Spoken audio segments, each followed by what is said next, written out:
Hey, what's up, y'all? DPR here with my weekly training tip. I want to talk about taking windows on a VES operation. 3 things we need to consider. Number 1, we got to do this as quick as we can, especially if this is an entry point search, VES, targeted search, whatever we want, however we want to term that. The quicker we get the window out, the faster we get in. Second thing is we want to make that opening as big as we can, because it's going to make it easier for us to get in. Secondly, it's going to make it a lot easier to get the victims out. If we're on a first floor window, I clear that entire window out. It makes it a lot easier for that company to come in with a chainsaw, convert the window into a door, which is going to decrease the amount of time it takes to extricate the victim. Third thing I want to make sure that I do is totally clean the window so I don't leave any glass on the bottom of the window that could actually injure the victim as we remove them. So those are the 3 things we want to think about. And I think the most effective way to take windows in a VES operation, and what every rig should have, is a set of VES tools. A Halligan attached to a New York roof hook. Now these are a little bit shorter because they're short versions that I carried in the trunk of my Chief's car. Normally I recommend a full-size Halligan and a 6-foot hook. But for demonstration, I've got them attached to each other. All I got to do is put them on the ground, and now I separate them. Okay? If I have conventional legacy construction, a wooden window, wooden sash, double hung windows. If I take my Halligan and I use the adze end of it, if I attack the window frame at the very side, I have a very good chance of compromising the entire window and pushing a lot of it in. Okay? Now I may have to clean it up a little bit, but that's why I have my New York roof hook. If I get into a more energy efficient window, vinyl clad windows, whatever, what I may want to do is use my New York roof hook to take the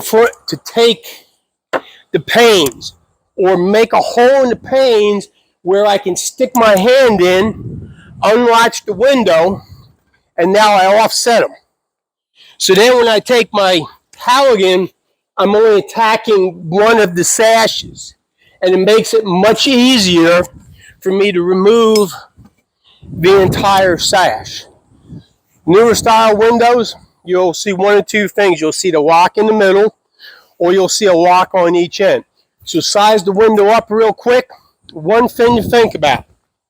If all I use is a New York roof hook, or whatever other type of hook I want, when I take that glass out and I start to beat the frame, if I beat the middle of the frame, the only thing that's going to happen is that frame is going to start to collapse and end up making a V. So if I don't have a Halligan, whatever, once I get that glass out, to totally clear the window, I need to attack the sashes at the edge of the frame. That's where the weak spot is. That's going to allow me to drive the window into the structure, be my quickest, most efficient way to get in there, create the biggest opening, and remove the glass hazards. Now, somebody will say, well, what happens if there's a victim inside the window? Well, no matter what you use, no matter what technique you use, the glass is still going to fall in anyhow.